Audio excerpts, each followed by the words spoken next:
بسم اللہ الرحمن الرحیم الحمد للہ والصلاة والسلام علی سیدنا محمد وعلی آلہ واصحابہ اجمعین اما بعد فاعوذ باللہ من الشیطان الرجیم بسم اللہ الرحمن الرحیم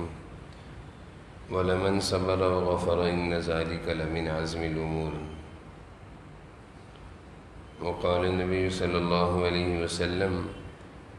أي الناس خير قال من سلم المسلمون من لسانه ويده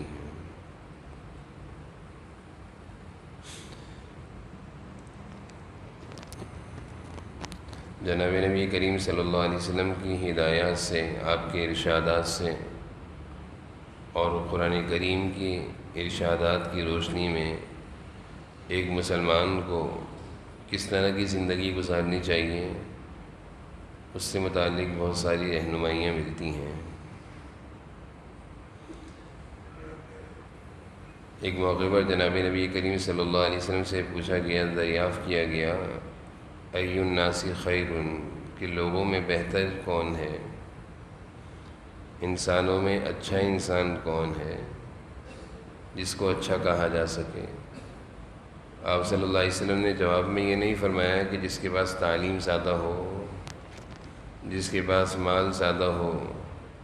جس کے پاس دولت زیادہ ہو، بلکہ آپ نے ارشاد فرمایا من سلم المسلمون من لسانہ ویدہ، کہ اچھا انسان اور بہتر انسان وہ ہے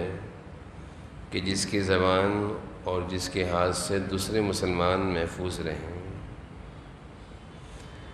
عبادتوں کے ذریعے سے ہم اللہ تک پہنچنے کا راستہ تلاش کرتے ہیں، نماز ہو یا روزہ ہو یا حج ہو، یہ عبادتیں ہیں، اور ان عبادات کو اسی لیے کیا جاتا ہے کہ تاکہ اللہ کا قرب حاصل ہو جائے، اللہ کا قرب حاصل ہو جائے، اللہ کا تعلق حاصل ہو جائے۔ لیکن قرآن کریم اور احادیث مبارکہ میں جب انسان غور کرتا ہے تو معلوم چلتا ہے کہ اللہ کو پانے کا جو بہت زیادہ قریبی ذریعہ ہے وہ ہے اللہ کی مخلوق کی تکلیفوں کو، اذیتوں کو برداشت کرنا، معاف کرنا۔ کسی کی طرف سے کوئی تکلیف پہنچ جائے، مزاج کے خلاف کوئی بات آ جائے، درگزر کر دینا، معاف کر دینا، یہ اللہ تک پہنچنے کا بہت قریبی راستہ ہے۔ جناب نبی کریم صلی اللہ علیہ وسلم کی ایک حدیث ہے جس میں آپ نے ارشاد فرمایا لا ضرر ولا ضرار، زندگی ایسے گزارو کہ نہ کسی کو تکلیف دو، اور اگر کسی کی تکلیف پہنچ جائے تو برداشت کر لو۔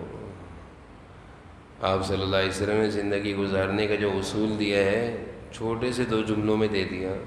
2 لفظ ہیں، چھوٹے سے 2 لفظ ہیں،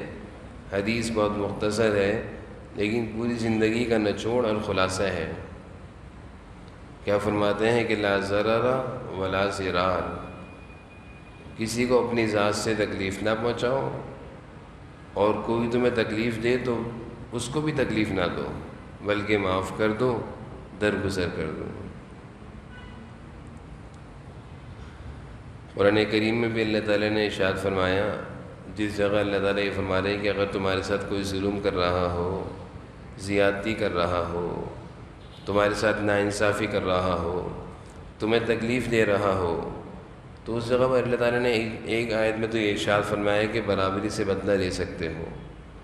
لیکن آخر میں اللہ نے یہ فرمایا ہے کہ وَلَمَنْ صَبَرَ وَغَفَرَ إِنَّ ذَلِكَ لَمِنْ عَزْمِ الْأُمُورِ، کہ اگر معاف کر دو، صبر کر لو، درگزر کر دو، بدلہ نہ لو، یہ تو بہت بڑا کام ہے۔ جن لوگوں کے ظرف بڑے ہوتے ہیں، جن کی طبیعتوں میں سینوں میں کشادگیاں ہوتی ہیں، جن کے اندر تحمل مزاجی حد درجے کی ہوتی ہے، وہ چھوٹی چھوٹی باتوں کا جواب بھی نہیں دیتے، اور وہ چھوٹی چھوٹی باتوں پر لڑنے جھگڑنے کھڑے بھی نہیں ہو جاتے، جن کے ظرف بڑے ہوں۔ جناب نبی کریم صلی اللہ علیہ وسلم کے عادات اور اخلاق سے بڑھ کر تو کوئی بھی نہیں ہے۔ آپ جیسا ظرف، آپ جیسے وسعت ظرفی، آپ جیسے پیارے اخلاق تو کسی کے بھی نہیں ہیں۔ لیکن آپ صلی اللہ علیہ وسلم کی زندگی کا ایک بہت بڑا حصہ ہمیں یہ دکھتا ہے کہ آپ کے ساتھ دشمنوں نے بہت برا سلوک کیا، اپنوں نے بھی ستایا، غیروں نے بھی ستایا، لیکن آپ صلی اللہ علیہ وسلم نے کبھی بھی ان سے بدلہ نہیں لیا اپنی ذات کے لیے۔ تو یہ ایک بنیادی ہدایت ہے اور یہ ایک زندگی گزارنے کا بہترین اصول ہے، بلکہ ایک مسلمان سے یہ مطلوب ہے۔ اللہ تعالیٰ فرما رہے ہیں وَإِذَا خَاطَبَهُمُ الْجَاهِلُونَ قَالُوا سَلَامًا، کہ جب کوئی تم سے جہالت والی باتیں کرے، جاہل تم سے ٹکر جائے، تمہارے منہ کو آ جائے تو سلام کرو، جان چھڑاؤ، منہ ماری مت کرو۔ اللہ تعالیٰ نے درگزر کنارہ کشی ایسے موقع پہ سکھائی ہے، لیکن ہماری طبیعتوں میں اس قدر غصہ، جلال، جذبات، تیزی، انتقام، بدلہ لینے کی اس قدر ہمارے اندر یہ چیزیں پیدا ہو گئی ہیں، اور کچھ ہمارے معاشرے کا ایسا یہ حصہ بن گیا ہے کہ جب تک گالی کا جواب گالی سے نہ دیا جائے اور مار پیٹ نہ ہو تو اس وقت تک طبیعت ہی ٹھنڈی نہیں ہوتی، طبیعت میں سکون نہیں آتا، جلال، جنون مزاج میں داخل ہو گئے ہیں، جو کہ اچھی چیز نہیں ہے، جو کہ ایک مسلمان کی شان کے خلاف ہیں، ایمان والے کی شان کے خلاف ہیں۔ یہ کیسا مسلمان ہے، نماز بھی پڑھتا ہے، روزے بھی رکھتا ہے، تلاوت بھی کرتا ہے، لیکن اس کی زبان اس کے قابو میں نہیں، اس کے ہاتھ اس کے قابو میں نہیں، یہ غصے میں بے قابو ہو جاتا ہے۔ آپ صلی اللہ علیہ وسلم فرما رہے ہیں کہ بہادر تو وہ ہے جو کسی پہلوان کو میدان میں پچھاڑے، یہ بہادر نہیں ہے۔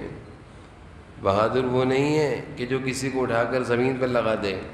بلکہ آپ صلی اللہ علیہ وسلم ارشاد فرما رہے ہیں بہادر تو وہ ہے جو غصے میں اپنے آپ کو دبا دے، جو غصے میں اپنے آپ کو پچھاڑ دے۔ غصے میں دوسرے کو پچھاڑنا یہ تو ظلم ہے، یہ تو ناانصافی ہے، یہ کوئی بہادری تھوڑی ہے، یہ تو ناانصافی ہے، ظلم ہے، زیادتی ہے۔ غصے میں اپنے آپ پر قابو کر جانا، درگزر کر جانا، معاف کر دینا، یہ ہے اصل بہادری۔ اور یہ میں اپنی طرف سے نہیں، جناب نبی کریم صلی اللہ علیہ وسلم کا ارشاد ہے، آپ فرما رہے ہیں یہ ہے اصل بہادر۔ تو آج افسوس سے کہا جاتا ہے کہ ہم میں سے ہر ایک کی طبیعت میں غصہ، جلال، جذبات، جنون اتنا آ گیا ہے کہ ذرا سے کوئی بات ہوگی نہ یہ دیکھیں گے روڈ ہے، مسجد ہے، بڑے موجود ہیں، لڑنے کا موقع ہے یا نہیں ہے، بس مسجد ہو یا راستہ ہو یا بڑے بیٹھے ہوئے ہوں، ہم کچھ بھی نہیں دیکھیں گے، لڑنے کھڑے ہو جائیں گے۔ تو آپ صلی اللہ علیہ وسلم کی ہدایات سے تو امت کو یہ درس ملتا ہے، امت کو یہ درس ملتا ہے کہ اپنی طبیعتوں میں نرمی، اپنی طبیعتوں میں مزاج میں اعتدال، تحمل مزاجی، برداشت پیدا کرو۔ ایک موقع پر جناب نبی کریم صلی اللہ علیہ وسلم نے صحابہ سے ارشاد فرمایا، حدیث کا مفہوم ہے کہ ہر مسلمان پر صدقہ کرنا ضروری ہے، ہر مسلمان پر کچھ نہ کچھ صدقہ کرنا ضروری ہے۔ صحابہ نے عرض کیا کہ اللہ کے رسول ارائیت ان لم اجد، اگر ہم میں سے کوئی غریب ہو، صدقہ کرنے کی طاقت استطاعت نہ ہو تو وہ کیا کرے؟ آپ کے ارشادات سے تو معلوم چل رہا ہے کہ صدقہ کرنا ضروری ہے، کچھ نہ کچھ اپنے مال میں سے صدقہ نکالا کرو اپنی حیثیت کے مطابق۔ آپ صلی اللہ علیہ وسلم نے ارشاد فرمایا اگر مال نہیں ہے تو مال کماؤ، محنت کرو، محنت مزدوری کر کے صدقہ کیا کرو، بڑی بڑی آفتوں سے بچ جاؤ گے، نہیں تو یہی مال پھر جب ہسپتالوں میں جائے گا پھر قرض لے لے کر ہسپتال کے بل ادا کرو گے۔ تو آپ صلی اللہ علیہ وسلم نے ارشاد فرمایا کہ اگر مال نہیں ہے تو کماؤ، مزدوری کرو۔ پھر صحابہ نے عرض کیا کہ اللہ کے رسول اگر کوئی ایسا بیمار معذور ہو جو کما بھی نہ سکتا ہو، غریب بھی ہو، اب وہ کیسے صدقہ کرے؟ تو آپ نے فرمایا کہ کسی حاجت مند، کسی ضرورت مند کی ضرورت پوری کر دو، یہ بھی صدقہ ہے، یہ بھی صدقہ ہے۔ پھر اب پوچھا گیا کہ اللہ کے رسول اگر کوئی یہ بھی نہ کر سکے کہ کسی حاجت مند اور ضرورت مند کے کام آ سکے، تو آپ نے فرمایا یأمر بالمعروف وینہی عن المنکر، اچھی باتوں کا حکم دو اور بری باتوں سے روکو، یہ بھی صدقہ ہے۔ پھر عرض کیا کہ اللہ کے رسول اگر کوئی یہ بھی نہ کر سکے، تو آپ صلی اللہ علیہ وسلم نے ارشاد فرمایا کہ بھائی کم از کم اتنا تو کر سکتے ہو کہ اپنی ذات سے کسی کو تکلیف نہ دو، آخری درجہ یہ ہے ایک مسلمان کی زندگی کا کہ بھائی اتنا تو کر سکتے ہو کہ اپنی ذات سے کسی کو تکلیف نہ دو، یہ بھی صدقہ ہے۔ کسی اپنے مال کے ذریعے سے صدقہ کرنا، یہ بھی صدقہ ہے۔ کسی حاجت مند کے کام آ جانا، یہ بھی صدقہ ہے۔ اچھائیوں کا حکم، برائیوں سے روکنا، یہ بھی صدقہ ہے۔ اور اگر کچھ بھی نہ کر سکے تو کم از کم اپنے کو ایسا انسان بناؤ کہ ہماری ذات سے کسی کو تکلیف نہ پہنچے۔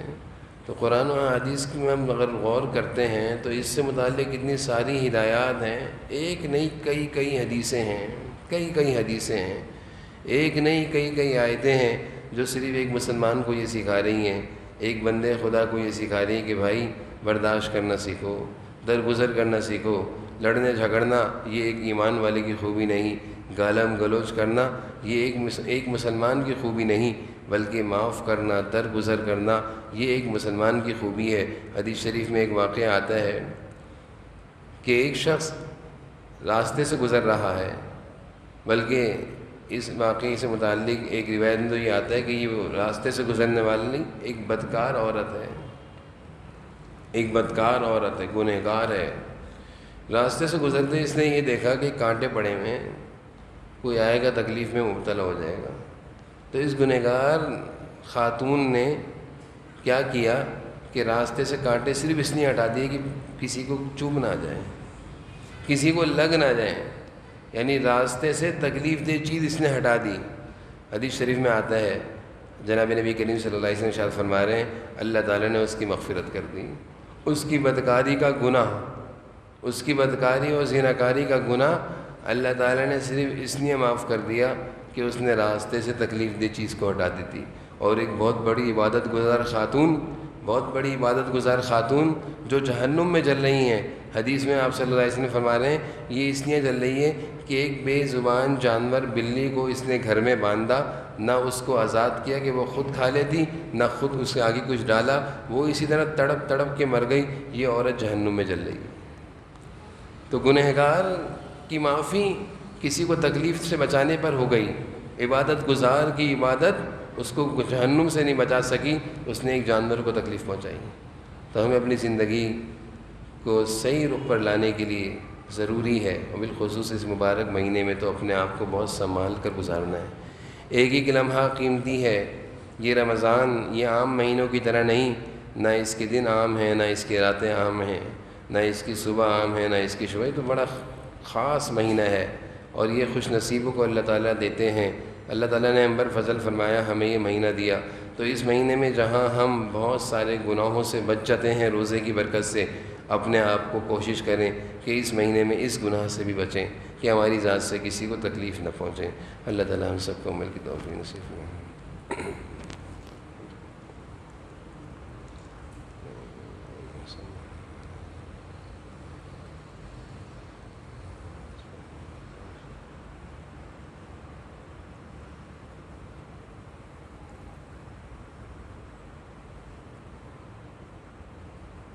صلی اللہ تعالیٰ علیہ وسلم